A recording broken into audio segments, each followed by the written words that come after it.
Hey everybody, Galactic here. Back in 2016, a Tumblr showcasing a little project called Paper Bugs was made. It showed a sneak peek for what would be the foundation for a little game later to be called Bug Fables. The game was touted as a fan-based successor to the Paper Mario series, and started an Indiegogo campaign back in 2018.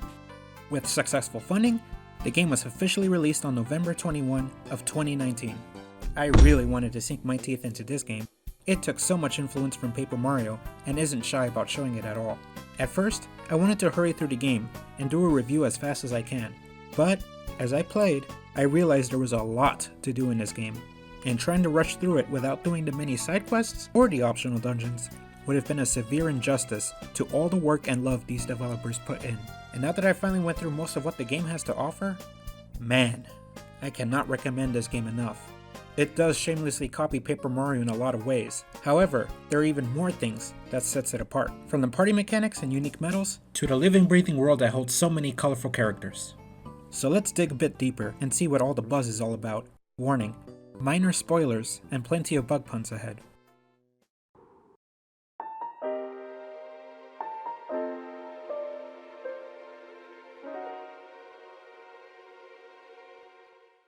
The game opens up in a bug kingdom known as Bugaria. You start off as V, an explorer who is worth at least a couple of Bs or something, I don't know. She partners up with the nearest convenient bug, who happens to be a beetle named Kabu. Together, they explore a nearby den that has ended the career of many explorers before them. Inside, they encounter a strange, magic-using moth named Leaf. Together, the dysfunctional trio manage to fight off a spooter and acquire an ancient artifact that sets off the story for this game. Each chapter involves setting out exploring new regions of the land. With every new section, there is new scenery, enemies, and challenges to explore. And the world has a nice variety mixed in. You've got your forests, deserts, and also high-tech hives along with foggy mountains. There's a lot of variety in this world, and to help you explore, the bugs have field actions they can perform. This works like Mario's partners, where each one has a special skill to help solve puzzles, or travel across dangerous terrain. V can spin her boomerang in place and fly across short distances. Kabu can uproot plants, burrow underground, and smash giant boulders. Leaf uses ice magic to freeze enemies, forge a path across water, and assert dominance with a T-pose. They're not all unlocked right away, of course. You'll have to play through the story and gain the abilities along the way, but with each new ability, it unlocks new paths in previous sections of the game. And man, there's a lot to explore. There's always a reason to backtrack and discover new optional dungeons, with treasures and a boss at the end. The game also has a decent soundtrack as well. The music can range from your plucky explorer soundtrack to cool high-tech lo-fi beats. The bosses also have unique themes that adds to the atmosphere of the game. And the more tense boss fights have amazing soundtracks so good that I'd rather not use them for the video just so you guys can experience the music for yourselves.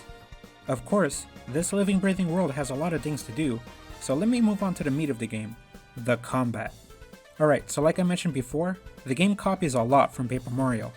A glance at the combat shows that the game uses action commands that need to be performed to block damage or to increase your own attack.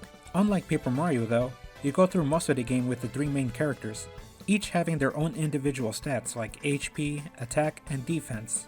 As you progress, new actions can be used in combat that opens up unique strategies to the player. There are a lot of things to juggle when you enter combat. Party formation, for example, plays a role. The leader gets targeted most often in combat, but also get a +1 attack bonus as well. The member in the back is also least targeted. You can change your formation outside or mid-battle, granted you hadn't used your turn yet. But you can not only change the formation, but choose which character attacks in what order. So for example, Leaf can buff V, so she gets to stack the attack bonuses. Or you can have her attack from behind, to bring an aerial opponent down for Kabu so he can strike while they're on the ground. Or have Kabu attack after an enemy starts hiding in their shell, so he can flip them over. The three also have their own special skills that cost teamwork points, aka flower points from Paper Mario. V acts as the ranged fighter who can reach flying enemies and attack multiple times. Kabu deals piercing damage, but can also goad enemies into attacking him as well, so he acts like a tank. And Leaf is the mage who can freeze enemies or use damage stopping shields. All these skills are useful on their own, but what adds to the strategy is turn relaying. Essentially it's one bug giving up their turn to let another bug go again. This adds so much more utility to certain party members in battles that might handicap other ones. For example, you can turn relay to V so she can knock down multiple flying enemies and then have Kabu attack them all at once. Or you can relay your turn to Leaf and try to freeze the enemy party, and follow up with a shield in case you lose the coin toss. Be careful, however, there is a fatigue system that lowers the attack output if you keep attacking. If you keep relaying to the same character, they won't be able to make a dent. The game is very generous with turn order composition to give the player most freedom. And you're going to need it too, because the game can be very hard.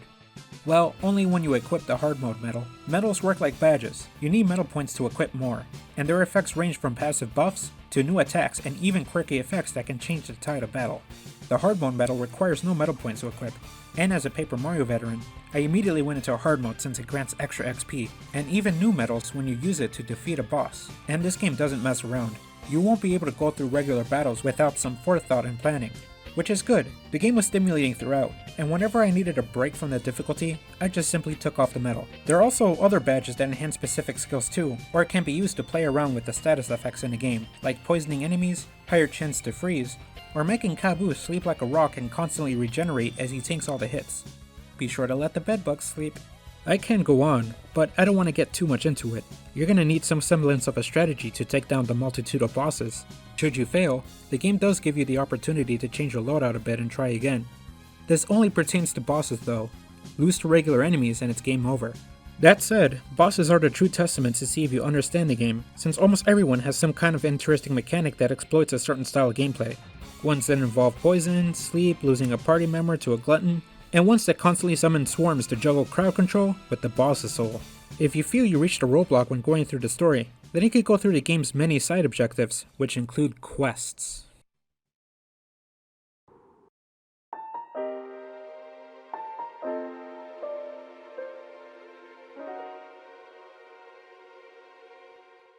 Quests work similarly to the trouble center in A Thousand Year Door. The quests are all posted on the bulletin board, where you can take them all at the same time. They include basic fetch quests, kill off a certain amount of enemies, and can be smaller story arcs with unique mini-bosses at the end. The rewards also vary, from berries, which is the world's currency, to items, permanent buffs, or unique medals. Some quests also opens up new transportation methods, so you can backtrack or travel between different sections of the world with ease. And as you progress and access more quests, you start to see how connected the world is. Each region somehow leads into a shortcut to another, and every place meets up in the core, that is the Ants Tunnel, which allows you to travel back and forth between the exotic lands. That way, you can handle the quests much more quickly too.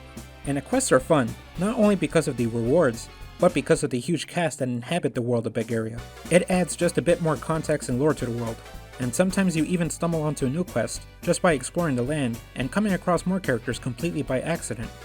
And there are other teams of explorers as well, all trying to achieve similar things. Teams in this game seem to be inspired by the Pokemon teams that you'd encounter in Pokemon Mystery Dungeon. There's also plenty of post-game content too, along with the Cave of Trials and a boss rush mode. There are even some awesome minigames along with the full-fledged card game that has its own quest arc. And let me get to what is arguably the best part of the game, and that's the bugs themselves. A ton of background characters play a role in this epic fable, and there are even more wacky zany characters to interact with, either through quests, or just plain old stumbling upon when exploring. Each of the main characters also have their own story arc as well. The game doesn't force them upon you though, you have to go out of your way to learn more about them. You do get a few snippets here and there to give you a nudge in the right direction, but should you choose to follow up is up to you. But for me, I followed up because I started to care about them. Not just the trio, but as the kingdom as a whole. I'd love to get into more details, but that treads on story spoilers. All I can say is, it's just amazing how the devs managed to make this world of theirs feel so alive and rich. Everything comes together and lures you into this immersive world. There are even books of lore that you can collect, so you can get a bit more background to their history. You can also come across visual landmarks that gives perspective of the bug's culture, and you start to learn that each kingdom is unique in their own ways, from their taste of art and the variety of items the shops offer. So while Bug Fables is well polished in a lot of ways, the game isn't without its criticism. Real quick, let me bring up the spy system. You know, it's like Tattle, where you can get more details and hints on how to take them out. Doing so will also list their HP for every future fight. And while it's useful, I feel the spy system could have given a bit more information. Sure, when you first use it, the enemy's defense and attack are listed, but when you're flip-flopping from normal and hard, those stats change. So I'm constantly either overestimating or underestimating my own damage, and I get frustrated when I waste TP on an enemy only to do 0 damage. Another criticism can be the controls. At first, the action commands didn't feel as precise as Paper Mario, though that may have just been me, and I adapted over time. What was a bit nightmarish at times were the controls for the ice puzzles. There's a minor delay when trying to use field skills, which makes sense because later on, the same button for those actions will get different uses depending on if you tap or hold a button, so it's kind of needed. But this sticks out like a sore thumb on the ice puzzles, and other times, simple platforming felt off or awkward because of how the paper images react on a 3D platform. There were also plenty of times NPCs got in the way of the camera, making certain platform segments difficult. And I do feel the camera can use a bit of tweaking in certain spots, since there are some branches in the path that should be obvious, but were hidden just slightly off screen because of how close the camera can be. Like for example, I couldn't find the oasis because I had no clue there was a path leading to the south. Sure, when you get close enough an archway appears, but I still passed cluelessly by it due to how close the camera has to be to pop out the archway. The same thing can be said for the path leading to the Cave of Trials. I had no clue there was another branch there, and sometimes the backtracking can get a bit too tedious due to the platforming segments you still have to do. I sort of wish that the devs just sort of made you have to do the puzzle once, and then you're done with that platforming segment. This is also a game that doesn't hold your hand. It can be very stingy with the heals. Enemies don't drop hearts, or a way to replenish TP, just the occasional item if you're lucky, and it only provides free healing source when you have no access to an inn to sleep at. It's understandable to add to the challenge, but I felt it made hard mode more of a slog than it needed to be, since you're constantly going through items at a rapid rate, hoping you can level up soon for a free heal and not have to head back to an inn or to collect more items. And while there were occasional signs that a boss is coming up, like a save point and a heal spot, there were other times that a boss battle happened out of nowhere, catching me by surprise while I was at low health. I stopped for a day or two when I lost a battle for the first time, and was kind of out of it because I had to go back to where I last saved hours ago.